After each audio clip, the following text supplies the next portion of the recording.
धुळे शहरातील जामचा मळा परिसरात बनावट देशी दारू तयार करणाऱ्या कारखान्यावर धुळे स्थानिक गुन्हे शाखेने धाड टाकून मोठी कारवाई केली आहे। धुळे पोलीस अधीक्षक श्रीकांत धिवरे यांच्या आदेशानुसार ही कारवाई करण्यात आली।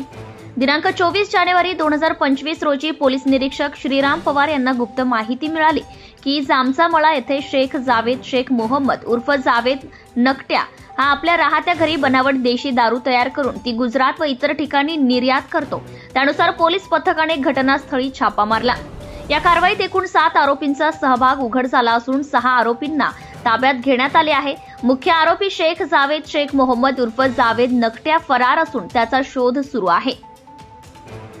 अटक आरोपींचे नाव यामध्ये विशाल विनायक वाघ वय 35 वर्ष मूळ राहणार फुलेनगर धुळे, तौसिफ शेख निरोद्दीन वय 25 वर्ष राहणार जामचा मळा धुळे, शेख तन्वीर शेख नरुद्दीन वय 27 वर्ष राहणार हजार खोली धुळे, शेख तौफिक नरुद्दीन वय 22 वर्ष राहणार हजार खोली धुळे, शेख इरफान शेख अल्ताफ वय 34 वर्ष राहणार जामचा मळा धुळे, गौतम नरेंद्र माळी वय 34 वर्ष मूळ राहणार नेत्रंग भरूच गुजरात।